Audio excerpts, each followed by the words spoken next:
Praise the Lord. വേഗം വരുന്നവനായ കർത്താവായ യേശു ക്രിസ്തുവിന്റെ നാമത്തിൽ സ്നേഹവന്ദനം അറിയിക്കുന്നു.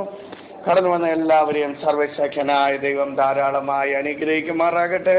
ശക്തനാക്കുന്നവൻ നമുക്ക് എന്ന് വലിയ ചെയ്യും. 9-ാം സങ്കീർത്തനത്തിന്റെ 13-ാമത്തെ വാക്യത്തിൽ ഇങ്ങനെ വായിക്കുന്നു: യഹോവേ, എന്നോട് കരുണയുണ്ടാകണമേ, മരണവാതിലുകളിൽ നിന്ന് എന്നെ ഉദ്ധരിക്കുന്നവരെ, എന്നെ പകയ്ക്കുന്നവരാൽ എനിക്ക് നേരിടുന്ന കഷ്ടം നോക്കണമേ. യഹോവേ, എന്നോട് കരുണയുണ്ടാകണമേ. നമ്മൾ യഹോവേ, എന്നോട് കരുണയുണ്ടാകണമേ എന്ന് പ്രാർത്ഥിക്കുന്നുവെങ്കിൽ നമ്മളായിരിക്കുന്ന സകല പ്രശ്നങ്ങളിൽ നിന്നും പരിഹാരം തരുന്ന സർവശക്തനായ യഹോവയുടെ സാന്നിധ്യം അനുഭവിച്ചറിയുവാൻ കഴിയും. യഹോവേ, എന്നോട് കരുണയുണ്ടാകണമേ. യഹോവേ, എന്നോട് കരുണയുണ്ടാകണമേ. ഞാനൊന്ന് തിരുത്തിയ: യഹോവേ, ഇന്ന് എന്നോട് കരുണയുണ്ടാകണമേ. യഹോവേ, ഇന്ന് മുതൽ എന്നോട് കരുണയുണ്ടാകണമേ. അങ്ങനെ സാന്നിധ്യം കൊണ്ട് എന്നെ നിറയ്ക്കണമേ എന്ന് ദൈവസ്ഥലം ഉദിക്കുന്ന സ്തോത്രം ചെയ്യുന്ന ദൈവഭക്തർക്ക് വേണ്ടി ഒരുക്കുന്ന ദൈവത്തിന്റെ വലിയ വഴികളുണ്ട്. അതാരും കണ്ടിട്ടില്ല എന്ന് ദൈവവചനം പറയുന്നു. സർവശക്തനായ ദൈവം നമുക്കായി ഒരുക്കിയിട്ടുള്ളത് ഒരു കണ്ണ് കണ്ടിട്ടില്ല, ഒരു ചെവി കേട്ടിട്ടില്ല, ആരുടെയും ഹൃദയത്തിൽ തോന്നാത്ത വണ്ണം ആമേൻ അതിശയവും ഭയങ്കരവുമായ വലിയ കാര്യങ്ങൾ നമ്മുടെ ജീവിതത്തിൽ ചെയ്തു വച്ചിരിക്കുക. അത് പ്രാപിച്ചെടുക്കുവാൻ ദൈവമേ, എന്നോട് കരുണയുണ്ടാകണമേ എന്ന് പ്രാർത്ഥിക്കാം. ദൈവമേ, എന്നോട് കരുണയുണ്ടാകണമേ. കരുണയ്ക്കായി അപേക്ഷിക്കുന്നവരുടെ അപേക്ഷ തള്ളിക്കളയാത്ത കർത്താവ് നമ്മുടെ കൂടെ ഉള്ളത്. കരുണയ്ക്കായി അപേക്ഷിക്കുന്ന ഭക്തന്റെ നിലവിളി തള്ളിക്കളയാത്ത ദൈവമാ എന്ന് രാത്രികാലം പ്രിയ ദൈവജനമേ നമ്മുടെ മധ്യത്തിൽ ഇറങ്ങി വന്നിരിക്കുന്നത്. ഞാൻ ദൈവത്തോട് നിലവിളിച്ചാൽ നിശ്ചയമായും ദൈവം എനിക്ക് ഉത്തരം അരുളും. അതായിരിക്കട്ടെ നമ്മുടെ ഉറച്ച തീരുമാനം. ഞാൻ പ്രാർത്ഥിക്കുമ്പോൾ കിട്ടുമ്പോ കിട്ടട്ടെ എന്നല്ല, ഞാൻ പ്രാർത്ഥിക്കുമ്പോൾ എന്റെ ദൈവം എനിക്ക് തക്ക സമയത്ത് തരും. ആ ഉറപ്പ് നമ്മുടെ ജീവിതത്തിലുണ്ട് എങ്കിൽ മരണവാതിലുകളിൽ നിന്ന് ഉദ്ധരിക്കുന്ന ദൈവത്തിന്റെ പ്രവൃത്തി നമ്മുടെ ജീവിതത്തിൽ വെളിപ്പെട്ട് വരും. നമ്മൾ അനുഭവിക്കുന്ന മാനുഷിക, ശാരീരിക, പൈശാചിക പോരുകളിൽ നിന്ന് ദൈവം നമ്മളെ ഇന്ന് അനുഗ്രഹിക്കണം. അതിനാ ദൈവകരങ്ങളിലേക്ക് നമ്മളെ തന്നെ ഒന്ന് ഏൽപ്പിച്ചു കൊടുക്കാം. അല്പസമയത്തെ ചിന്തയ്ക്കായി ദൈവത്തിന്റെ പരിശുദ്ധാത്മാവ് എനിക്ക് തന്ന വചനത്തിൽ നിന്ന് വായിക്കുവാൻ ആഗ്രഹിക്കുന്നു. അപ്പോസ്തലനായ പൗലോസ് കൊരിന്ത്യർക്ക് എഴുതിയ 1-ാം ലേഖനത്തിന്റെ 16-ാം അധ്യായത്തിന്റെ 9-ാമത്തെ വാക്യം. 1 Corinthians chapter 16 verse 9. വലിയതും സഫലവുമായ ഒരു വാതിൽ തുറന്നിരിക്കുന്നു, എതിരാളികളും സ്ഥലമുണ്ട്. എനിക്ക് വലിയതും സഫലവുമായ ഒരു വാതിൽ തുറന്നിരിക്കുന്നു, എതിരാളികളും പലർ ഉണ്ട്.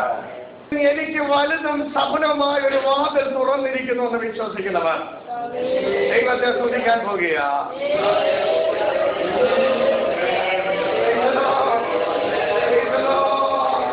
നമ്മുടെ വേദവശം കൈകളിലെടുക്കാം, അത് ഉയർത്തിപ്പിടിക്കാം. ഇങ്ങനെ പറയാൻ ദൈവവചനത്തിനായി സ്തോത്രം, ജീവനും ചൈതന്യത്തിന്റെ മേൽ പകരുന്നതിനായി സ്തോത്രം,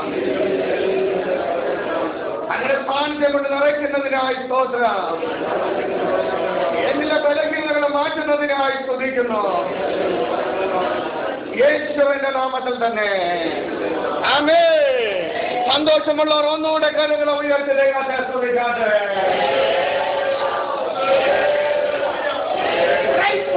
ഹല്ലേലൂയ. 9-ാം സങ്കീർത്തനത്തിന്റെ 13-ാമത്തെ വാക്യത്തിൽ നമ്മൾ വായിച്ചു: എനിക്ക് മരണകരമായ ഞാൻ കടന്നു പോകുന്ന വാതിലുകളിൽ നിന്ന് ദൈവമേ എന്നെ അവിടുന്ന് ഉദ്ധരിപ്പിക്കണമേ. പ്രിയ ദൈവജനമേ, ഞാൻ മുൻപോട്ട് പോകുന്നതിന് മുമ്പ് ഒരു കാര്യം പറയട്ടെ. ഇന്ന് നമ്മൾ അനുഭവിക്കുന്ന ഈ വിശ്വാസത്തിന്റെ സന്തോഷമൊന്നും പണ്ട് കാലങ്ങളിൽ ഇല്ലായിരുന്നു. നമുക്ക് മുമ്പായി വിശ്വാസത്തിൽ ഇറങ്ങി വന്ന പൂർവികന്മാർ അനുഭവിച്ച വേദനകളും ത്യാഗങ്ങളും ഒക്കെ ഒന്നും നമ്മൾ കേട്ട് കഴിഞ്ഞാൽ കണ്ണുനീർ ധാരധാരധാരിയാ ഒഴിക്കും. നമ്മുടെ പൂർവികന്മാർ വലിയ വില കൊടുത്തതിന്റെ ഫലമായി ദൈവമക്കളാകുന്ന നമ്മളെ ആനന്ദത്തിന്റെ ഉല്ലാസ നൗകയിൽ യാത്ര ചെയ്തുകൊണ്ടിരിക്കുക. നമ്മുടെ മാതാപിതാക്കളോ നമ്മുടെ പൂർവികന്മാരോ അവരുടെ കണ്ണുനീരിന്റെ ഫലമായി നമ്മളെ ഈ ഉല്ലാസ നൗകയിൽ യാത്ര ചെയ്തുകൊണ്ടിരിക്കുക. ഒരു കാര്യം ഓർക്കണം, ഇത് വെള്ളത്തിൽ കൂടിയാണ് പോകുന്നത്. ഏത് നിമിഷവും തകരുവാൻ ചാൻസ് ഉണ്ട്. ജാഗ്രത പുലർത്തിയില്ല എങ്കിൽ വടക്കൻ കാറ്റും കിഴക്കൻ കാറ്റും ഒരുപോലെ അടിച്ച് ചുഴികൾ ഉണ്ടാക്കി ചുഴിയിൽ അകപ്പെടുത്തി തകർത്ത് കളയുവാൻ പിശാച് പദ്ധതിയിട്ട് വെല്ലുവിളിയുമായി നിൽക്കുമ്പോൾ ജീവനുള്ള ദൈവത്തിന്റെ ആത്മാവിനെ പ്രേരിച്ചിരിക്കുന്ന ദൈവജന ജീവനും വിശുദ്ധിക്കും വേണ്ട നേടിക്കൊണ്ട് ആത്മാവിൽ കുതിച്ചുകൊണ്ട് മുന്നേറുന്നുവെങ്കിൽ നമ്മുടെ ഭാവിയിലും വിടുതലുണ്ട്, നമ്മുടെ തലമുറയിലും വിടുതലുണ്ട്. കണ്ണുനീർ അനവധിയാവുന്ന ഉള്ളിന്റെ ഉള്ളിൽ പറഞ്ഞുകൊണ്ടിരുന്ന പോരാ, വേദനകൾ കർത്താവിന്റെ തന്നെ വിശ്വാസത്തോടുകൂടി ഏൽപ്പിച്ചുകൊണ്ട് ജീവന്റെ ഉറവിടമായ കർത്താവ് എന്നെ വിശ്വാസത്തിന്റെ പാതയിൽ കൂടി നടത്തണമേ. ശുദ്ധിക്ക് വിപരീതമായി അശുദ്ധി കടന്നു വരുന്ന ജീവിത സാഹചര്യങ്ങൾ എന്റെ ജീവിതത്തിൽ ഉണ്ട് എങ്കിൽ എന്നെ തന്നെ നന്നായി ആരാഞ്ഞ് എന്റെ കുറവുകളെ അവിടുന്ന് വെളിപ്പെടുത്തി എന്നെ ദാസാരപ്പെടുത്തണമേ. എനിക്ക് അങ്ങയുടെ മനോരഥമെന്ന് കാണണം, എനിക്ക് അങ്ങയുടെ തന്നെ ദീർഘകാലം വസിക്കണം, എനിക്ക് അങ്ങയുടെ ആലയത്തിന്റെ കാവൽക്കാരനായിരിക്കണമെന്ന് സത്യത്തിനോട് ചേർന്ന് ദൈവത്തെ സ്തുതിക്കുന്നുവെങ്കിൽ സ്തുതികളുടെ പ്രകാശം ഇറങ്ങി വന്ന് അഭിഷേകത്തിന്റെ ശക്തികൾ വിടുതലും കൊണ്ട് നിറയ്ക്കുന്ന സർവ്വവല്ലഭനായ ദൈവം നമ്മുടെ മധ്യത്തിലുണ്ട്. നമ്മളെല്ലാവരും വാക്കത്തി കണ്ടിട്ടുണ്ടല്ലേ? സ്ഥിരമായി ഉപയോഗിക്കുന്ന വാക്കത്തി കണ്ടു കഴിഞ്ഞാൽ അഗ്രം നല്ല വെളുത്ത് മൂർച്ചയിൽ നല്ല ഭംഗിയാണ്. അതിന്റെ ഭംഗി കണ്ട് അദ്ദേഹം വെച്ചുന്ന മൂർച്ച കണ്ട് നമ്മളും ആഗ്രഹിക്കും ഇതുപോലൊരു വാക്കത്തി നമുക്ക് കിട്ടിയിരുന്നെങ്കിലല്ല. നമ്മളെന്ത് ചെയ്യാം? കൊല്ലന്റെ അടുത്ത് പോകും, പണം കൊടുക്കും. കൊല്ലൻ ചോദിച്ചാൽ പണം കൊടുത്ത് കൊല്ലനോട് പറയും നല്ലൊരു വാക്കത്തി വേണം, മൂർച്ച ഒട്ടും കുറയരുത്, നല്ല പരുവത്തിലൊന്ന് ചെയ്തു തരണം. കൊള്ളൻ എന്ത് ചെയ്യാം? വേണ്ടാതെ തള്ളപ്പെട്ടിരിക്കുന്ന ഉരുക്കിനെ കൊള്ളനെടുത്ത് അടയാളപ്പെടുത്തിയിട്ട് ഉലയിൽ വച്ചൊന്ന് വഴിപ്പിച്ച് അതിനെ അടിച്ച് നികത്തി വളർത്തി രൂപപ്പെടുത്തി രാഗി നല്ല മൂർച്ച ഉണ്ടാക്കി പരുവം ചെയ്ത് നമ്മുടെ കൈകളിൽ തരും. നമ്മുടെ കയ്യിലത് തരുമ്പോൾ നല്ല മൂർച്ച ഉണ്ടായിരിക്കും. നമ്മളെന്ത് ചെയ്യും? നമ്മൾ സ്ഥിരമായിട്ട് അത് ഉപയോഗിക്കാതെ എവിടെയെങ്കിലും കൊണ്ടെന്ന് വെച്ചു ഭദ്രമായിട്ട് 2 മാസം കഴിഞ്ഞ് ആവശ്യത്തിനായാലും നമ്മൾ കയ്യിലെടുക്കുമ്പോ മൂർച്ച പെടുത്തിയിരിക്കുന്ന ഭാഗം തുരുമ്പെടുത്തിരിക്കുന്നതായി കാണുവാൻ കഴിയും. തുരുമ്പ് എടുത്തിരിക്കുന്ന ഭാഗം വെച്ച് ഏതെങ്കിലും ഒരു വാഴത്തണ്ടിൽ തന്നെ ആയിക്കോട്ടെ ഒന്ന് വെട്ടിയാൽ അത് അവിടം വെച്ച് ഒടിഞ്ഞു പോവുകയോ അല്ലെങ്കിൽ അവിടം വെച്ച് ചളുങ്ങിപ്പോകുന്നതോ ചെയ്യുവാൻ കഴിയും. ഇത് വളരെ വ്യക്തമായി വിളിച്ചറിയിക്കുന്നത് കൃപ പ്രാപിച്ച ദൈവജന എല്ലായ്പ്പോഴും ഉപയോഗിക്കുന്ന വാക്കത്തി പോലെ അതിനെ തേച്ചു മിനുക്കി പരിവപ്പെടുത്തിക്കൊണ്ട് എന്ന് ഉപയോഗിച്ചു കൊണ്ടിരിക്കുന്നുവെങ്കിൽ ഏത് അർദ്ധരാത്രിയിൽ പോയി അതിനെ എടുത്ത് വെട്ടേണ്ടതിനെ വെട്ടിമുറിക്കുവാൻ, മാർഗതടസ്സമായി നിൽക്കുന്നതിനെ വെട്ടിമുറിക്കുവാൻ സ്വർഗത്തിലെ ദൈവം നിനക്ക് കൃപ തരാ. അതല്ല അതിനെ കൊണ്ട് പാത്തുവയ്ക്കുവാൻ നോക്കുന്നുവെങ്കിൽ നീ പണം കൊടുത്തതാ ശരി തന്നെ, നീ മൂർച്ച ഉണ്ടാക്കിയതാ ശരി തന്നെ, പക്ഷെ അത് തുരുമ്പ് പിടിച്ച അതിന് ഉപയോഗശൂന്യമായിരിക്കുന്നത് തക്ക സമയത്ത് ദൈവവൈതലെ ഉപയോഗിക്കാൻ കഴിയാത്തതായി തീരും. അതുകൊണ്ട് ദൈവ കൃപ പ്രാപിച്ച ദൈവജന വിശ്വാസത്തിന്റെ പരിചയ ധരിച്ചുകൊണ്ട് ഈ ദിവസങ്ങൾ ഉണർന്നേൽക്കേണ്ട സമയമായി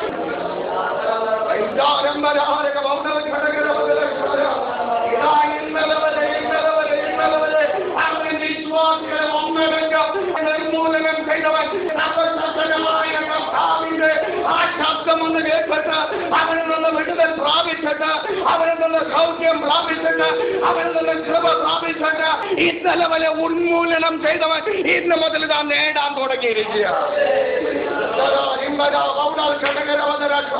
അവന്റെ മേൽ അഭിഷേകമെന്ന് ഇറങ്ങി വന്നപ്പോൾ അവൻ പാരമ്പര്യം നോക്കിയില്ല, അവന്റെ പഠനം നോക്കിയില്ല, അവന്റെ സമ്പാദ്യം നോക്കിയില്ല, അവന്റെ കുടുംബം നോക്കിയില്ല, അവൻ കർത്താവിന് വേണ്ടി പ്രയോജനപ്പെട്ടു.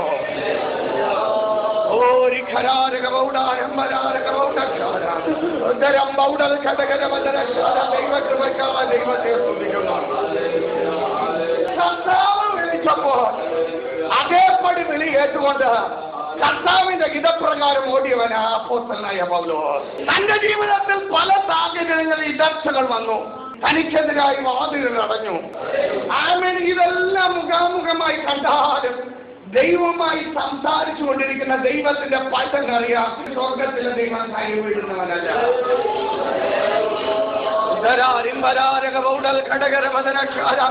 ഓ നമുക്കറിയാം കപ്പൽ ഛേദം വന്ന് സകലതും നഷ്ടമായി നീന്തി കരപറ്റി അർദ്ധരാരക വൗഡൽ ഘടകര മദന.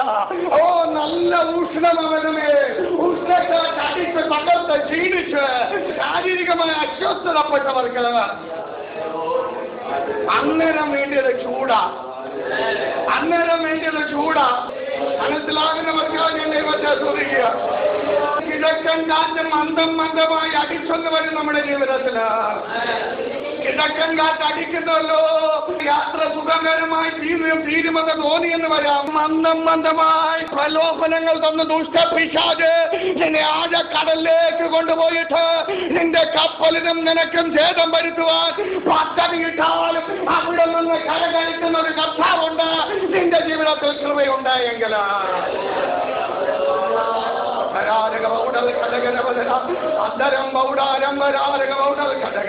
വേറെ വിഷയങ്ങളിലേക്ക് കടന്നു പോയിക്കൊണ്ടിരിക്കുക.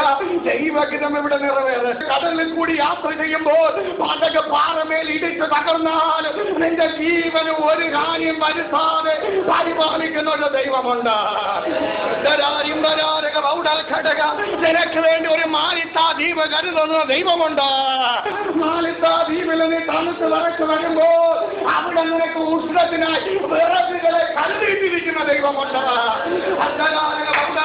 നിന്റെ ജീവിതത്തിലുള്ള അഭിഷേകത്തിന്റെ ശക്തിയാ അവേ ദൈവജനമേ. അതിനെ പരക്കെ തീയിലിടുമ്പോൾ ഒളിഞ്ഞിരിക്കുന്ന അണലുകൾ അഭിഷേകത്തിന്റെ ചൂട് കൊണ്ട് പുറത്ത് ചാടി വന്നെന്ന് വരാം. എങ്കിലും വിശ്വാസിക്കുന്ന ദൈവജനം, വീണ്ടെടുപ്പ് പ്രാപിച്ച ദൈവജനം ആത്മാവിൽ സ്തുതിച്ചുകൊണ്ടിരിക്കുമ്പോ എത്ര വിഷമുള്ള അണലിയാണോ അത് നിന്നെ പിടിച്ച് ചുറ്റിയെന്ന് വരാം, കടിച്ചെന്ന് വരാം.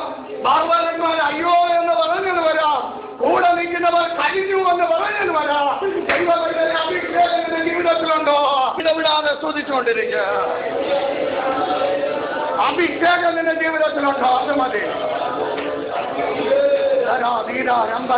അഭിഷേകമുണ്ടോ? അത് മതി. അഭിഷേകമുണ്ടോ? അത് മതി. ബാർബറന്മാർ പറയാ കഴിഞ്ഞുപോയി. ഇവൻ മഹാപാപം ചെയ്തിരിക്കുക, ഇവൻ കൊലപാതകിയ. അഭിഷേകത്തിന്റെ ചൂട് നിന്നിൽ നിന്ന് പുറപ്പെട്ടു വരുമ്പോ നീ നിൽക്കുന്ന ഇടത്തും നീ ആയിരിക്കുന്ന സ്ഥാനത്തില് ഒളിഞ്ഞിരിക്കുന്ന അണലികൾ ചാടി വന്നെന്ന് വരും ദൈവത്തിന്റെ പൈതലേ.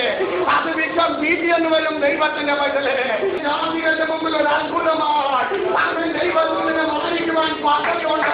ജാതികളുടെ മുമ്പിൽ കുടുംബത്തിലെ സമൂഹത്തിലെ ദേശത്തില് നീ ആയിരിക്കുന്ന സ്ഥാപനത്തിന് ഉയർത്തുവാൻ എന്റെ കർത്താവിന് പദ്ധതി കൊണ്ട് നിന്നെ തന്നെ ഒന്ന് ഏൽപ്പിക്കണമെങ്കിൽ നിന്നേക്ക് എന്നോട് മുമ്പിൽ ഉയർത്തുന്ന ദൈവമാണ് നമ്മുടെ ദൈവം. ഇതെല്ലാം കഴിഞ്ഞ് ഇതാ അപ്പോസ്തലൻ കാണുക, എനിക്ക് വലുതും സഫലവുമായൊരു വാതിൽ തുറന്നിരിക്കുന്നു. എങ്കിലും എതിരാളികളും പലരുണ്ട്. ഒരു പരീക്ഷ അറ്റൻഡ് ചെയ്താലേ വിജയമുണ്ടാകൂ. ഒരു യുദ്ധത്തിന് പുറപ്പെട്ടാലേ അവിടെ തോൽവിയും വിജയവും സംഭവിക്കത്തുള്ളൂ. ദൈവമക്കൾ ആത്മീയ പോർക്കളത്തിലാ ഉള്ളത്. കർത്താവ് യേശുക്രിസ്തുവിന്റെ രക്തത്താൽ വീണ്ടെടുക്കൽ പ്രാപിച്ച ദൈവജനം ഉള്ളത് ആത്മീയ പോർക്കളത്തിലാ.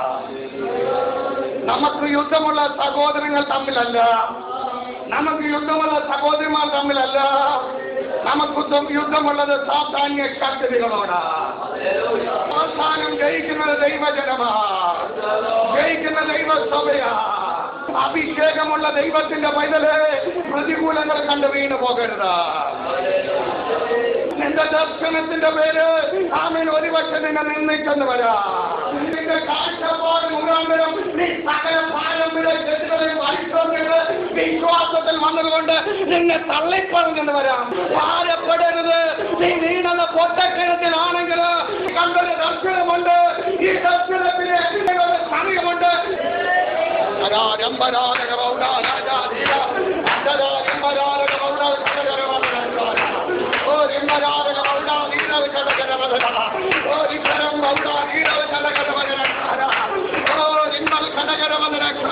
പ്രതികൂലങ്ങൾ അനവധി ഉണ്ടെങ്കിലും പ്രതിസന്ധികൾ അനവധി ഉണ്ടെങ്കിലും ഭയപ്പെട്ടു പോകരുത്. യോസേഫ് കണ്ട ദർശനം തന്റെ സഹോദരന്മാരോട് പറഞ്ഞു. അവൻ തക്കം പാത്തു വന്നു. അവസരം കിട്ടിയപ്പോൾ അവനെ പൊട്ട കിണറ്റിലേക്കുള്ളൂ, കൊന്നില്ല. കൊല്ലുവാൻ ദൈവം അനുവദിക്കുന്നില്ല. എന്റെ മേൽ ദോഷകരമുണ്ടെങ്കിൽ കൊല്ലുവാൻ ദൈവം അനുവദിക്കുന്നില്ല. ചില സാഹചര്യങ്ങൾ വീഴ്ച മനസ്സിലായവർ ദൈവത്തെ കൊതിക്കൊണ്ടിരുന്നതാണ്. ചില സാഹചര്യങ്ങൾ നോക്കിയെന്ന് വരാം. എന്റെ ജീവിതത്തിൽ ദർശനം വന്നിട്ടുണ്ടോ, അവന്റെ ദർശനം കണ്ടിട്ടുണ്ടോ, അതിനെ പ്രാപിച്ചിട്ടുണ്ടോ? ഒറ്റ കിണറ്റിലിട്ട് അവിടെ ഉയർത്തുന്ന ഒരു ദൈവമുണ്ട്.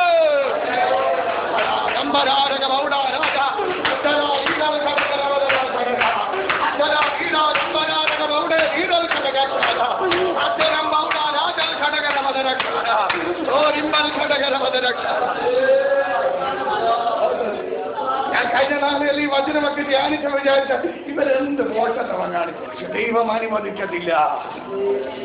നിന്റെ മേൽ അഭിഷേകമുണ്ടോ, ഒരു ദോഷ പിശാചിന്റെ ജീവനെ തൊടുവാൻ അനുവദിക്കത്തില്ല. പൊട്ടക്കിണറ്റിൽ നിന്ന് നിന്നെ വലിച്ചു കയറ്റുവാ നിനക്കായി ദൈവത്തിന്റെ ദൂതൻ വരുന്നുണ്ട്. വരുന്നുണ്ട്, അത്ഭുതം വരുന്നുണ്ട്, അവരുടെ വിടുതൽ വരുന്നുണ്ട്. കിടക്കുന്ന പൊട്ടക്കിണറ്റിലാണോ ഭാരപ്പെടരുത്. ഒന്നും കാണാൻ കഴിയുന്നില്ലോ, ഭാരപ്പെടരുത്. മുകളിലേക്ക് നോക്കുവാൻ കഴിയുന്നുണ്ടോ, അത് മതി. മുകളിലേക്ക് നോക്കുവാൻ കഴിയുന്നുണ്ടോ, അത് മതി. ഈ പൊട്ടക്കലിനൊരു പ്രത്യേകതയുണ്ട്. സകല മാലിന്യങ്ങളും അതിലാണ് കാണുന്നത്. ഒരു ഭാഗത്ത് നാശം കൊണ്ട് നാറിയ ഭാവം, മറുഭാഗത്ത് കൊതുവും പ്രാണികളും വന്ന് വല്ലാതെ നിന്നെ ആക്രമിക്കാൻ ശ്രമിച്ചാലും ദൈവത്തിന്റെ പൈതലെ ഭാരപ്പെടരുത്. നിനക്കുള്ള അത്ഭുതം വരുന്നുണ്ട്. നിന്റെ കടകളിൽ നിന്നവൻ വരുന്നുണ്ട്. നിനക്കായി ഒരുത്തൻ കയറുമായി വരുന്നുണ്ട്. നിന്നെ പഠിച്ച് കയറ്റുവാൻ ശക്തനായ ഒരുത്തൻ വരുന്നുണ്ട്. അവന്റെ വരവിനായി ഒന്ന് കാത്തിരിക്കുക. പ്രവർത്തികളിൽ ഭയങ്കരനാ, അത്ഭുതങ്ങൾ ചെയ്യുന്നവനാ, അതിശയം പ്രവർത്തിക്കുന്നവനാ നമ്മുടെ കൂടെ ഉള്ളവൻ. ഒറ്റക്കിണറ്റിൽ കയറി പോത്തിപ്പറിന്റെ ഭവനത്തിൽ പോയി. കാര്യസ്ഥനായി കൊള്ളാമല്ലോ, ഇവൻ അല്പമൊക്കെ ഉണ്ട്, കാണാനും സുന്ദരനാ. അങ്ങനെ ഇരുന്നപ്പോൾ അവനെ മാടി വിളിച്ചത് അനുഗ്രഹങ്ങളല്ല, അവനെ വീണ്ടും മാടി വിളിച്ച പരീക്ഷണങ്ങളാ. പോത്തിപ്പറിന്റെ 10 മത്ത കണ്ട് മനസ്സ് മാറാതെ അവനിലുള്ള ദൈവത്തെ അവൻ സ്തുതിച്ചുകൊണ്ട്, ഈ പോത്തിപ്പറിന്റെ 10 മത്തയിൽ കിടക്കുന്നതിനെക്കാളും നല്ലത് ഇരുട്ടവയിലാണെങ്കിലും എന്നിൽ ദൈവം പ്രകാശിക്കുമെന്ന് ഉറപ്പോടുകൂടി പോത്തിപ്പറിന്റെ ഭാര്യയുടെ പ്രലോഭനങ്ങളെ വലിച്ചെറിഞ്ഞുകൊണ്ട് വിശ്വാസത്തോട് കാരാഗ്രഹത്തില് ഇരുട്ടവയിലായവനെ ഉയർത്തുന്ന ഒരു ദൈവമുണ്ട്. ആ ദൈവത്തിന്റെ പ്രവൃത്തി അതിശയമാണ്. ആ ദൈവത്തിന്റെ പ്രവൃത്തി ആർക്ക് വിവരിക്കാൻ കഴിയാത്തതാ ദൈവ പൈതല്. പ്രതിസന്ധികൾ അനവധി വന്നാലും, പ്രതികൂലങ്ങൾ അനവധി വന്നാലും, പരീക്ഷകൾ വന്നാലും പരീക്ഷയിലകപ്പെടരുത്. ആരും കാണുന്നില്ലല്ലോ എന്ന് വിചാരിക്കരുത്. തന്റെ ഭക്തന്മാരുടെ മേൽ ദൃഷ്ടി വച്ചൊരുത്തലുണ്ട്. വിഷയത്തിലേക്ക് ഞാൻ മടങ്ങി വരാം. മൂർച്ചയില്ലാത്തവർ മൂർച്ചയോടുള്ള കത്തിയുമാക്കിയിരുന്നാണ്. മുൻപോട്ട് പോകുമ്പോൾ വ്യക്തി മുറിക്കേണ്ട സാധാന്യ പോരുകളെ നമ്മുടെ ജീവിതത്തിൽ നമ്മൾ തന്നെ വെട്ടി മുറിക്കണം. നമ്മൾ മുറിച്ചില്ലെങ്കിൽ നമുക്ക് വേണ്ടി ആരും വന്ന് മുറിക്കത്തില്ല. നമ്മൾ ഉടക്കില്ലെങ്കിൽ നമുക്ക് വേണ്ടി ഉടയ്ക്കുവാൻ വേറെ ആരും ദൈവം വിടുമെന്ന് ആരും വ്യാമോഹിക്കുകയും ചെയ്യരുത്. നമ്മൾ നിലവിളിക്കുന്നുവെങ്കിൽ, നമ്മൾ വായ് തുറക്കുന്നുവെങ്കിൽ വിസ്താരത്തിൽ നിറയ്ക്കുന്ന ദൈവമുണ്ട്. ഇവിടെ അപ്പോസ്തലന്റെ ജീവിതത്തിൽ പലവിധമായ എതിർപ്പുകളുണ്ട്. നമ്മുടെ ജീവിതത്തിൽ അതിലുപരിയായ എതിർപ്പുകളുണ്ട്. അപ്പോസ്തലന് ഒരു എതിർപ്പുണ്ടായിരുന്നെങ്കിൽ നമുക്ക് 100 എതിർപ്പുണ്ടാകും. പൗലോസിന് ഒരു എതിർപ്പാണെങ്കിൽ നമുക്ക് 1000 എതിർപ്പുണ്ടാകും. 4 ഭാഗത്ത് നമുക്ക് എതിർപ്പുകളായിരിക്കും. അതുകൊണ്ട് ആരും ഈ എതിർപ്പ് കണ്ട് വേദനിക്കരുത്, ഞെരുക്കങ്ങൾ കണ്ട് വേദനിക്കരുത്. ഒന്ന് ഉപവസിക്കുന്നതിന് അന്നായിരിക്കും പോരാട്ടം ഉണ്ടാകുന്നത്. എന്താ പറയുക, അതുകൊണ്ട് പതറിപ്പോകുന്ന ഈ ഉപവസിൽ നിന്നാണ് പോരാട്ടം പുറത്തു വന്നത്. മാലിദ്വീപിൽ രക്ഷപ്പെട്ടവർ അവിടെ വിറക് പറങ്ങി ചൂടാക്കിയത് കൊണ്ടാ തണുപ്പത്തിൽ നിന്നാണ് ചാടി വന്നത്. അല്ലെങ്കിൽ വരുവായിരുന്നു. നമ്മൾ ആത്മീയമായി ചൂട് പിടിക്കുമ്പോ നാളെ വരേണ്ടത് ഇന്നേ നമ്മുടെ മുമ്പിൽ വരും. എന്താണെന്നറിയാമോ, ഈ പരീക്ഷണം നീ ചാടി കടന്നേ മതിയാകൂ. പോത്തിപ്പറിന്റെ ഭാര്യ ദൈവം മണ്ടേ ഒരിക്കലും യോസഫ് വരും, യോസഫിനെ കാണുമ്പോൾ ആമേൻ നിനക്കൊരു മോഹമുണ്ടാകണം, അവനെ യേശുവിന്റെ പട്ടണത്തിലേക്ക് ആനയിക്കണമെന്ന്. എന്നാൽ അഭിഷേകമുള്ളവൻ അറിയാം ഇതൊരു കെണിയാണ്, ഇതിൽ അകപ്പെടരുത്. എനിക്ക് ഏറ്റവും അത്യാവശ്യം, എന്റെ ജീവിതത്തിൽ ഏറ്റവും ഉചിതമായത് ദൈവകൃപയാണ്, അത് നഷ്ടപ്പെടാൻ പാടില്ല. ദൈവകൃപയ്ക്ക് വേണ്ടി കാരാഗ്രഹമാണോ, അതെനിക്കൊരു പ്രശ്നമല്ല. ഇരുട്ടറിയാണോ, അതെനിക്കൊരു പ്രശ്നമില്ല. എന്നെ മാനിക്കുന്ന ഒരു നാളുണ്ട്. ഞാൻ ദർശനം കണ്ടതാ. എന്നോട് എന്റെ ദൈവം ദൂത് പറഞ്ഞതാ. എന്നോട് എന്റെ ദൈവം വചനത്തിൽ കൂടി സംസാരിച്ചതാ. ഇത് ഞാൻ പ്രാപിക്കും. അതായിരിക്കട്ടെ നമ്മുടെ വിശ്വാസം. ഞാൻ എന്നും ഇങ്ങനെ കണ്ണുനീർ ഒഴുകിയിരിക്കേണ്ടവനല്ല.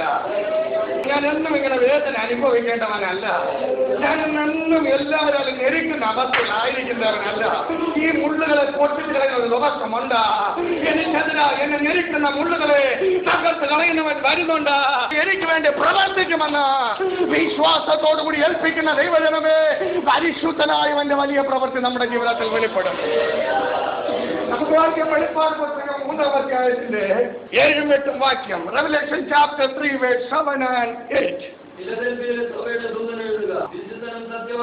വിശുദ്ധനും സത്യവാനും ദാവീദിന്റെ താക്കോലുള്ളവനും ആരും അടയ്ക്കാതെ വണ്ണം തുറക്കുകയും ആരും തുറക്കാതെ വണ്ണം അടയ്ക്കുകയും ചെയ്യുന്നവൻ അരുളി ചെയ്യുന്നത്, ഞാൻ നിന്റെ പ്രവൃത്തി അറിയുന്നു. ഇതാ ഞാൻ നിന്റെ മുമ്പിൽ ഒരു വാതിൽ തുറന്നു വച്ചിരിക്കുന്നു, അതാർക്കും അടച്ചുകൂടാ. നിനക്ക് അല്പമേ ശക്തിയുള്ളൂ എങ്കിലും നീ എന്റെ വചനം കാത്തു, എന്റെ നാമം നിഷേധിച്ചില്ല. 7-ാമത്തെ വാക്യത്തിൽ പറയുന്നു, ദാവീദിന്റെ താക്കോൽ കയ്യിലുള്ളവൻ. 1-ാമത്തെ അധ്യായത്തിന്റെ 18 തോന്നുന്നു. അതിൽ പറയുന്നു, മരണത്തിന്റെയും പാതാളത്തിന്റെയും താക്കോൽ എന്റെ കയ്യില്. മരണത്തിന്റെയും പാതാളത്തിന്റെയും താക്കോൽ കയ്യിലുള്ളവൻ അരുളി ചെയ്യുകയാണ്, ആരും അടയ്ക്കാതെ വണ്ണം തുറക്കുകയും ആരും തുറക്കാതെ വണ്ണം അടയ്ക്കുകയും ചെയ്യുന്നവനെ അരുളി ചെയ്യുന്നതാണ്. അവൻ ആദ്യനും അന്ത്യനുമാണ്, അല്പയും ഒമേഗയുമാണ്. ഞാനാകുന്നവൻ അരുളി ചെയ്തവനാണ്. അവൻ പറയുന്നു, ഞാൻ നിന്റെ പ്രവൃത്തി അറിയുന്നു. ഞാൻ നിന്റെ പ്രവൃത്തി അറിയുന്നു. ഇതാ ഞാൻ നിന്റെ മുമ്പ് ഒരു വാതിൽ തുറന്നു വച്ചിരിക്കുന്നു. ഈ വാതിൽ കൂടി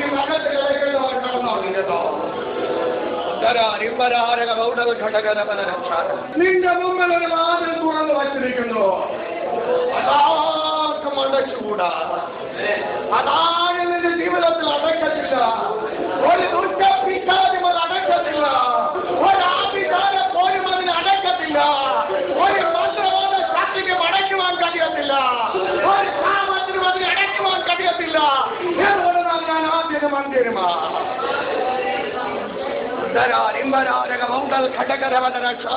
ഞാൻ ആദ്യനും അന്ത്യനുമാ. നിനക്ക് അല്പമേ ശക്തിയുള്ളൂ എങ്കിലും നീ എന്റെ വചനം കാക്കൂ, എന്റെ നാമം നിഷേധിച്ചില്ല. ജീവനുള്ള ദൈവത്തിന്റെ പൈതങ്ങളെ, അല്പമേ ജീവന്റെ തുടുപ്പ് നമ്മുടെ ജീവിതത്തിൽ ശേഷിക്കുന്നു എങ്കിൽ തളർന്നു പോകാതെ ദൈവത്തെ സ്തുതിച്ചുകൊണ്ടിരിക്കുക. കരുതുന്നവനായ കർത്താവ് കൂടെ വന്നു.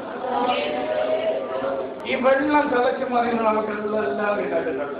വെള്ളം തിളച്ചു മറിഞ്ഞുകൊണ്ടിരിക്കുക. അതുപോലെ തന്നെ അതേ അളവിൽ ഒരു പാത്രത്തിൽ എണ്ണയും വെച്ചു. ഈ എണ്ണ തിളച്ചു മറിയുന്നതും വെള്ളം തിളച്ചു മറിയുന്നതുമായിട്ടൊന്ന് നോക്കുക. എണ്ണ അങ്ങോട്ട് തിളച്ചു കഴിയുമ്പോൾ അതങ്ങോട്ട് തുള്ളിക്കാറാൻ തുടങ്ങുന്നു. ചൂട് ഒരുപാട് അത് വ്യാപരിച്ചത് ഇങ്ങനെ തിളച്ച് ഓവറായിട്ട് മറിയും. വെള്ളം കുറച്ച് മറിഞ്ഞ് നീരാവിയായി പോയിക്കൊണ്ടിരിക്കും. ഇതുപോലെ തിളച്ചു മറിഞ്ഞ് വലിയ കുട്ടുകത്തില് എണ്ണ വച്ച് അതിന്റെ 4 സൈഡിൽ നിന്നും തീയിട്ട് തിളച്ചു മറിയുന്ന എണ്ണയില് ലോക മനുഷ്യരെ അഭിഷേകമുള്ളവനെ ജീവനോടുകൂടി മുക്കി. അവന്റെ ഉള്ളിൽ അഭിഷേകമുള്ളത് കൊണ്ട് ആ അഭിഷേകത്തിന്റെ ശക്തിയാൽ എണ്ണ ഐസ് പോലെ ഉറങ്ങുവെങ്കിൽ നിന്റെ ജീവിതത്തിൽ അല്പമേ ശക്തിയുള്ളൂ എങ്കിൽ എന്ന രാത്രികാലം ദൈവ പൈതലേ നീ അനുഭവിക്കുന്ന പ്രതിസന്ധികളുടെ മധ്യത്തില് നീരാവിയായി പറന്നു പോകുവാനല്ല ദൈവത്തിന്റെ ആത്മാവ് നിന്നെ കുറിച്ച് ആഗ്രഹിക്കുന്നത്. ഈ രാജ്യത്തിൽ തന്നെ ഒരു അത്ഭുതം നിങ്ങൾക്കൂടെ സ്വർഗത്തിലെ ദൈവം യോഗങ്ങളിൽ ചെയ്തതുപോലെ നിന്റെ ജീവിതത്തിൽ ചെയ്യുവാനും പദ്ധതിയുണ്ട്. അതിനായി ഒന്ന് ഒരുങ്ങുവാൻ കഴിയുമോ? യോഗം മനസ്സിൽ വിചാരിച്ച് കാണത്തില്ല ഈ എണ്ണ തണുത്തു പോകുമെന്ന്. ഈയുടെ ആഘാതം അത്രയ്ക്ക, എണ്ണയുടെ തിളച്ചു മറിയലും അത്രയ്ക്ക. അഭിഷേകമുള്ളവന്റെ ഒരു രോമം കൊഴിയുവാൻ ദൈവം അനുവദിക്കത്തില്ല. കൃപ ലഭിച്ചവന്റെ ഒരു രോമം കൊഴിഞ്ഞു പോകുവാൻ ദൈവം അനുവദിക്കത്തില്ല. കൃപ ലഭിച്ച വീണ് നിലം പരിചയാകുവാൻ ദൈവം അനുവദിക്കത്തില്ല. ഇന്ന് കേട്ടിട്ടുള്ള നിന്നതകൾ നാളെ നിന്റെ ജീവിതത്തിൽ അനുഗ്രഹമായി സ്വർഗത്തിലെ ദൈവം കണക്കിടാൻ പോകുക. ശക്തിയുള്ളൂ എങ്കിലും നീ എന്റെ വാചനം കാത്തു എന്റെ നാമം നിഷേധിക്കാതെ എന്റെ സന്നിധി പ്രാർത്ഥനയോട് ജാഗരിച്ചത് കൊണ്ട് ചരിത്രത്തെ തന്നെ മാറ്റി എഴുതുവാൻ ദൈവം നമുക്ക് കൃപ തരാൻ പോകും. ഞാൻ പറഞ്ഞിട്ടല്ലാതെ ഇനി ദേശത്തിൽ മഴയുണ്ടാകത്തില്ല എന്ന് അധികാരത്തോട് പറയുവാൻ ശക്തനായ ഒരു പ്രവാചകനെ ദൈവം എടുത്തുപയോഗിച്ചുവെങ്കിൽ ദൈവം നമുക്ക് തന്നിരിക്കുന്ന ദർശനങ്ങൾ അവകാശത്തോട് പറയുവാൻ നമുക്ക് അധികാരമുണ്ട്. എന്റെ കർത്താവിന്റെ ജീവിതത്തിൽ കാണിച്ചിരുന്ന ദർശനം, എന്റെ കർത്താവിന്റെ ജീവിതത്തിൽ തന്ന ദൂതുകൾ എന്റെ ജീവിതത്തിൽ പ്രാർത്ഥന തന്നെ ചെയ്യുമല്ലോ. എന്നിവിടെ ദൈവസന്നിധിക്കുന്ന ദൈവജനമേ, നിന്റെ ജീവിതത്തിൽ ഒരു ദർശനമുണ്ട്. നിന്റെ ജീവിതത്തെ കുറിച്ച് ദൈവത്തിനൊരു ദർശനമുണ്ട്. നീ ദർശനമില്ലാത്തവനായിരുന്നാൽ നിന്റെ വീണ്ടെടുപ്പുകാരനായ കർത്താവിന് ഒരു വലിയ ദർശനം നിന്നെ കുറിച്ചുണ്ട്. ആ ദർശനത്തിലേക്ക് നീ ഉയർത്തപ്പെടുവാൻ സ്വർഗ്ഗത്തിലെ ദൈവത്തിന്റെ വഴികൊണ്ടിരിക്കുക. കർത്താവേ, നിന്റെ ഹിതം എന്റെ ജീവിതത്തിൽ നിറവേറണമേ. അതാണ് ദൈവഭക്തനുള്ള ഏറ്റവും വലിയ സമർപ്പണം. നിന്റെ ഹിതം എന്റെ ജീവിതത്തിൽ നിറവേറണം. നിന്റെ ഇഷ്ടം എന്റെ ജീവിതത്തിൽ വ്യാപരിച്ചു കൊണ്ടിരിക്കണം. എന്നിൽ ഇനി ഞാനല്ല, എന്നിൽ ഇനി നീയാണ് കർത്താവേ എന്ന് ഏൽപ്പിച്ചു കൊടുക്കുന്നുവെങ്കിൽ അവിടെയാ ദൈവപ്രവൃത്തി വെളിപ്പെടുന്നത്. ഈ പൊട്ടക്കിണറ്റിൽ വീണ യോസഫിന് ഞാൻ നോക്കിയപ്പോൾ അവിടെ ചവിട്ടിരിക്കാൻ ഒരു കല്ല് കിട്ടിയിട്ടുണ്ടാകും. ദൈവവചനം പറയുന്നു, കാല് വയ്ക്കാനേ ഇടം കിട്ടിയുള്ളൂ, വിശ്വാസത്തോടെ കാല് വെച്ചുകൊണ്ട് നിൽക്കുക. അവിടെ നിന്ന് തളർന്നു പോകരുത്, കുറ്റം പറയരുത്. അവിടെ നിന്ന് സ്തുതിക്കുന്നതിന്റെ അത്ഭുതം വരുന്നുണ്ട്, നിന്റെ വിടുതൽ വരുന്നുണ്ട്. കാല് വയ്ക്കാനേ ഇടമുള്ളൂ എങ്കിൽ അവിടെ നിന്ന് ദൈവത്തെ സ്തുതിക്ക. നീ അറിയാത്ത മേഖലയിൽ നിന്ന് സ്വർഗ്ഗത്തിലെ ദൈവം നിനക്ക് അത്ഭുതം അയക്കുകയാണ്. അല്പമേ ശക്തിയുള്ളൂ എങ്കിലും നീ എന്റെ വചനം കാത്തത് കൊണ്ട് ജാതികളും പ്രഭുക്കന്മാരും കാണെ സ്വർഗത്തിലെ ദൈവം നിന്നെ മാനിക്കാൻ പോകുകയാണ്. നമുക്ക് വായിക്കാം ഇയ്യോബിന്റെ പുസ്തകം 12-ാം അധ്യായത്തിന്റെ 14-ാമത്തെ വാക്യം. Job chapter 12:40. അവൻ ഇടിച്ചു കളഞ്ഞാൽ ആർക്കും പണിതുകൂടാ. അവൻ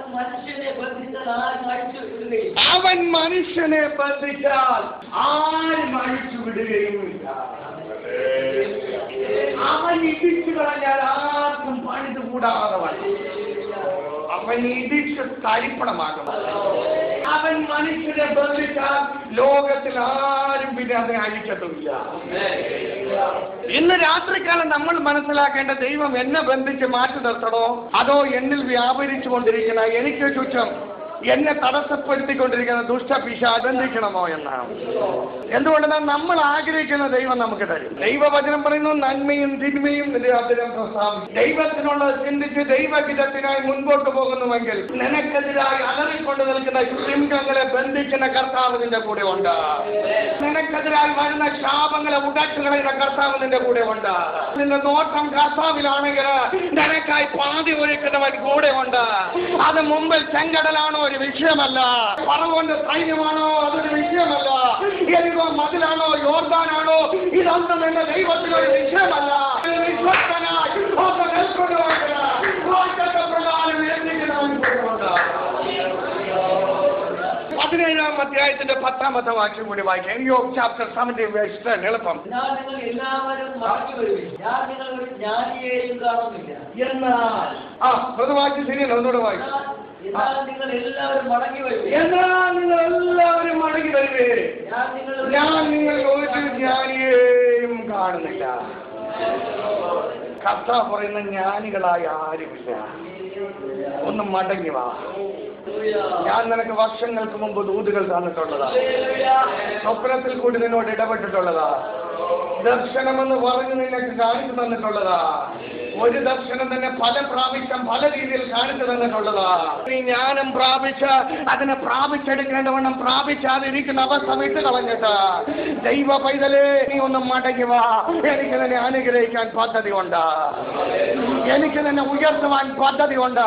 നിന്റെ ജീവിത വാതിലുകൾ തകർച്ചയുടെ വാതിലുകളായി അടഞ്ഞുകൊണ്ടിരിക്കുമ്പോൾ ഞാൻ നിനക്ക് മുമ്പായി പോയി ദുർഘടങ്ങളെ ഇടിച്ചു നിരപ്പാക്കിക്കൊണ്ട് ഞങ്ങൾ പാളിയൊരുക്കുന്ന കർത്താവായി നിന്റെ മുമ്പിൽ ഞാൻ പോകുന്നു. നീ വന്ന് എന്റെ പിന്നാലെ വരുന്നുവെങ്കിൽ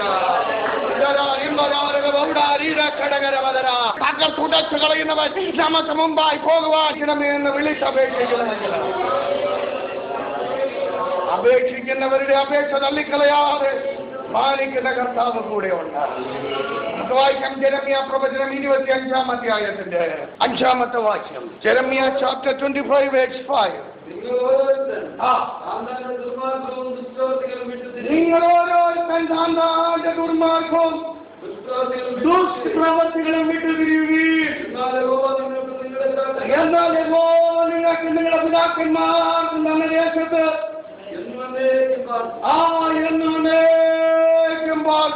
ദൈവത്തിന്റെ പരിശുദ്ധാത്മാവ് ജെറമ്യാ പ്രവാചകനിൽ കൂടി ഇത് വെളിപ്പെടുത്തിയെങ്കിൽ ആ വചനം രാത്രിക്കാലം ഇവിടെ തന്നുവെങ്കിൽ എന്തോ ദുഷ്മാർഗം നമ്മളെ പിന്തുടരുന്നു, അതിനെ തകർത്തുളയ്ക്കേണ്ട സമയമായി. എന്തോ പാരമ്പര്യ ശാപങ്ങൾ നമ്മളെ പിന്തുടരുന്നു, അതിനെ തകർത്ത് കളയേണ്ട സമയമായി. അതിന് വാക്തത്വം പ്രാപിക്കുന്നതിന് തടസ്സമായി എന്തോ നമ്മുടെ ജീവിതത്തിൽ വാക്കി നിൽക്കുന്നു, അതിനെ ഉടയ്ക്കേണ്ട സമയമായി നിൽക്കാതെ വരണമേ.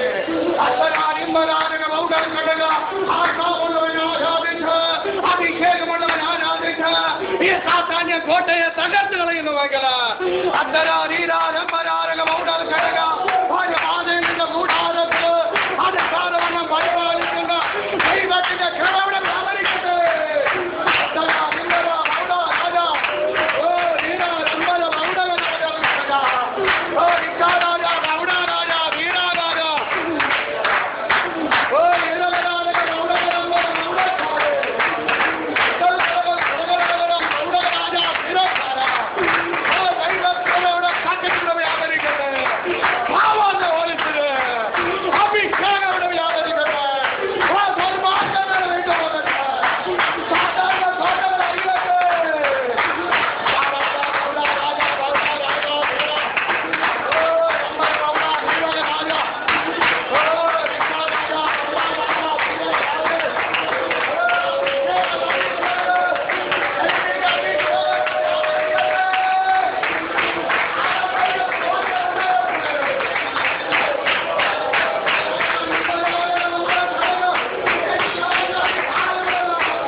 പ്രവചനം 4-ാം അധ്യായത്തിന്റെ 1-ാമത്തെ വാക്യം. യെരമ്യാ chapter 4:1. ഇസ്രായേലേ, നീ മനം തിരിയുമെങ്കിൽ എന്റെ അടുക്കലേക്ക് മടങ്ങി വന്നുകൊള്ളുക. എന്റെ യഹോവയുടെ അരുളപ്പാട്. നിന്റെ രക്ഷവിഷയങ്ങളെ എന്റെ മുമ്പിൽ നിന്ന് നീക്കിക്കളയുമെങ്കിൽ നീ അലഞ്ഞു നടക്കേണ്ടി വരില്ല. നമ്മുടെ കുറവുകൾ മനസ്സിലായല്ലോ. എനിക്ക് സഫലവും വലിയമായ ഒരു വാതിൽ തുറന്നിരിക്കുന്നു, എങ്കിലും എതിരുകൾ പലതുണ്ട്. ഇസ്രായേലേ, നീ മനം തിരിയുമെങ്കിൽ, മനം തിരിയണമെന്നല്ല പറഞ്ഞ, നിനക്ക് വേണമെങ്കിൽ നീ മനം തിരിയുമെങ്കിൽ, നിനക്ക് ആവശ്യമുണ്ടെങ്കിൽ വന്ന് കുടിച്ചോ. കരയും ഭൂമിയും എല്ലാം സൃഷ്ടിച്ച് പുഴകളും പുറവുകളും എല്ലാം തന്ന് വെള്ളവും എല്ലാം കൊണ്ട് നിനക്ക് ദാഹിക്കുന്നുവെങ്കിൽ പോയി കുടിച്ചോ എന്നാ പറഞ്ഞത്. ഇവിടെ പറയുന്നത് ഇസ്രായേലേ, നീ മനം തിരിയുമെങ്കിൽ എന്റെ അടുക്കിലേക്ക് മടങ്ങി വന്നതുകൊണ്ടായിരുന്നു യഹോവയുടെ അരുളപ്പാട്. അരുളി ചെയ്തത് യഹോവയാണ്. യഹോവ പറഞ്ഞൊരു കാര്യമുണ്ട് ഇസ്രായേൽ ജനത്തോട്, ഞാനാകുന്നവൻ ഞാനാകുന്നു. അതിനർത്ഥം എന്നെ പോലെ വേറെ ആരുമില്ല ഈ ഭൂമിയിൽ. ഇതുവരെ ഉണ്ടായിട്ടുമില്ല, ഇനി ഉണ്ടാകുകയുമില്ല. ഞാൻ ആദ്യനും അന്ത്യനുമാകുന്നു. ഞാൻ അൽഫയും ഒമേഗയുമാകുന്നു. മരണത്തിന്റെയും പാതാളത്തിന്റെയും താക്കോൽ എന്റെ കയ്യിലുണ്ട്. നിനക്ക് ഏത് താക്കോൽ വഴി കയറണം? വലത്തെ കയ്യിലുള്ളതോ ഇടത്തെ കയ്യിലുള്ളതോ? ജീവന്റെ വാതിലുകൾ തുറന്ന് നിന്നെ കൊണ്ടുപോകുക. ഇസ്രായേലേ, നീ മനം തിരിയുമെന്നെ അടുക്കിലേക്ക് മടങ്ങി വന്നുകൊള്ളുകയാണ് യഹോവയുടെ അരുളപ്പാട്. നിന്റെ മേക്ഷ വിഗ്രഹങ്ങളെ എന്റെ മുൻപിൽ നിന്ന് നീക്കിക്കളയുമെങ്കിൽ നീ അലഞ്ഞു നടക്കേണ്ടി വരികയില്ല.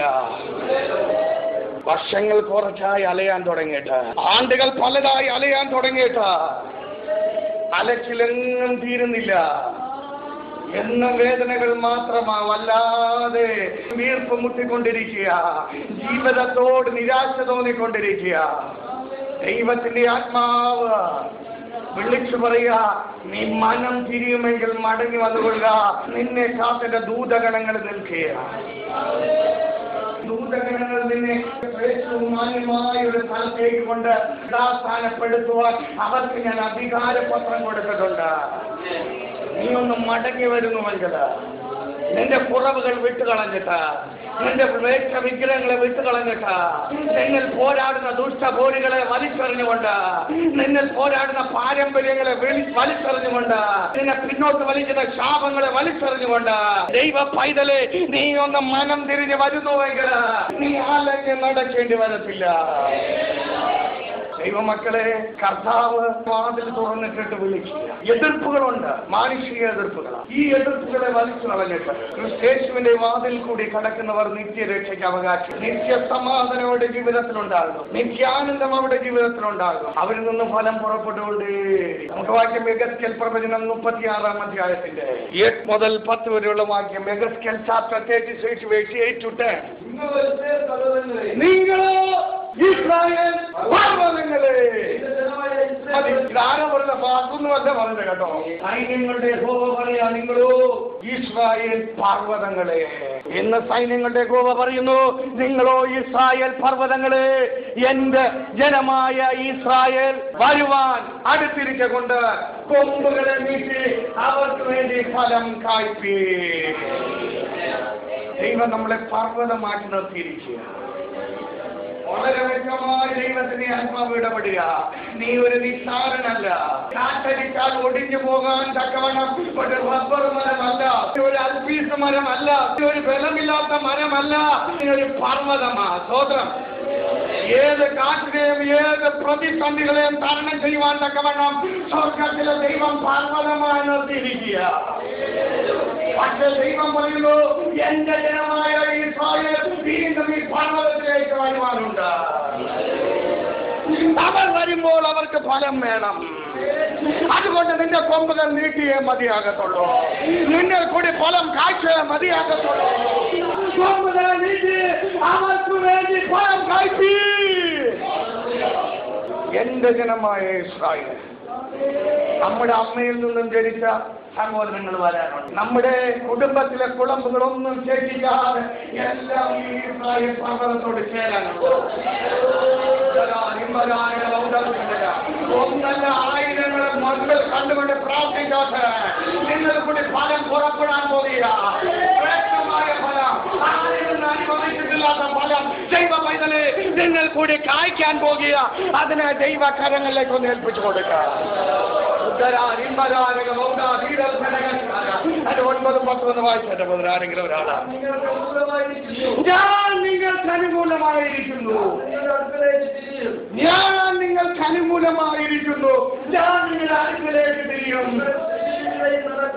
നിങ്ങൾ കൃഷിയും വിലയും നടക്കും. ഒരു മിനിറ്റ്, ഞാൻ നിങ്ങൾക്ക് അനുകൂലമായിരിക്കും. അതിനർത്ഥം ഒരുപാട് ഞാൻ ചില മലകൾ വെറും തരിശായിട്ട് കിടക്കും, ഒന്നും ഉണ്ടാകത്തില്ല. ചില മലകളാണെങ്കിൽ മൊത്തം പച്ചപ്പായി. ഇന്ന് രാത്രികാലം മനസ്സിലാക്കുക, ഈ പച്ചപ്പായി കിടക്കുന്ന മലയോട് സാമ്യപ്പെടുവാനാണോ നമ്മൾ ആഗ്രഹിക്കുന്നത്, അത് ഉണങ്ങിക്കിടക്കുന്ന മലയോട് സാമ്യപ്പെടാനാണോ? അതായത് കൊമ്പുകളെ നീട്ടി ഫലം കായ്ക്കുവാനാണോ നമ്മളിന്ന് ഒരുങ്ങുന്നത്? ദൈവം അനുകൂലമായി നമ്മുടെ കൂടെ ഉള്ളപ്പോൾ നമ്മുടെ കൊമ്പുകളെ നീട്ടി ഫലം കായ്ക്കുവാനാണോ നമ്മൾ ഒരുങ്ങുന്നത്? അതോ കൊമ്പുകളെ അകത്ത് വെച്ചുകൊണ്ട് ഉണങ്ങി ആർക്കും പ്രയോജനമില്ലാത്തതായിരിക്കുവാനാണോ?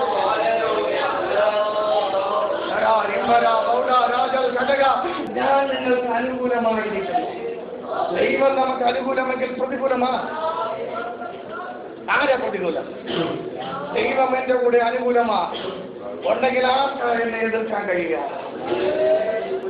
ദാവീദിന്റെ കൂടെ ദൈവം അനുകൂലമായി. തന്റെ ആടുകളെ കടിച്ചീരാൻ വന്ന സിംഹത്തെയും കടുവയും വലിച്ചീറി കളയുവാൻ കൃപ കൊടുത്തുവെങ്കിൽ, മല്ലന്മാരിൽ മല്ലനായ ഗോലിയാത്തിനെ സർവശക്തനായ ദൈവത്തിന്റെ നാമത്തിൽ ഒരു കല്ലുകൊണ്ട് വീഴ്ത്തുവാൻ കൃപ കൊടുത്തുവെങ്കിൽ, അതിൽ വലിയ പർവ്വതമായി ദൈവം നമ്മളെ ഉയർത്താൻ പോവുകയാണ്. ഞാൻ നിങ്ങളുടെ അടുക്കലേക്ക് തിരിയും, നിങ്ങൾ കൃഷിയും വിതയും നടക്കും. ഇന്നലെ വരെ കൃഷിയും വിതയൊക്കെ ഉണ്ടായിരുന്നു. പക്ഷെ വിതയ്ക്കുമ്പോൾ തന്നെ പറവ് വന്ന് പൊട്ടിക്കൊണ്ട് പോവുകയാണ്. ദൈവം പറയുന്നു, കൃഷിയും ഉണ്ടാകും, വിതയും ഉണ്ടാകും. ഞാൻ നിങ്ങളിൽ മനുഷ്യരെ ഇസ്രായേൽ കിഴക്ക് മുഴുവനെയും തന്നെ വാസിപ്പിക്കും. പട്ടണങ്ങളിൽ നിവാസികളുണ്ടാകും, ശൂന്യ പ്രദേശങ്ങളെ പണിയും. സഹോദര സഹോദരി, നിന്റെ ശൂന്യ പ്രദേശങ്ങളെ ദൈവം പണിയാൻ പോവുകയാണ്. അതിനൊന്ന് ഏൽപ്പിച്ചു കൊടുക്കാൻ കഴിയും. എന്റെ ശൂന്യതകളെ പണിയണമേ കർത്താവേ. ഞാനിനി ജീവിക്കുന്നത് അങ്ങേക്ക് വേണ്ടി ഫലം കായ്ക്കാനാണ്. എന്റെ കൊമ്പുകളെ നീട്ടുവാൻ എനിക്ക് കൃപ തരണമേ. ശൂന്യമായി കിടക്കുന്ന പർവ്വതങ്ങളെ പോലെയല്ല, വിതയും കൊയ്ത്തും നടക്കുന്ന പർവ്വതം പോലെ ഫലം കായ്ച്ച് അനേകർക്ക് ഫലം പുറപ്പെടുവിക്കുന്നവരായി തീരുവാൻ സ്വർഗത്തിലെ ദൈവം നിങ്ങൾക്ക് കൃപ തരും. അതിനായി ഒരുങ്ങുന്ന ദൈവജനത്തിന് ഞാൻ ദൈവത്തെ സ്തുതിക്കുന്നു. ഈ വചനങ്ങളാ ദൈവം നമ്മളെ അനുഗ്രഹിക്കട്ടെ.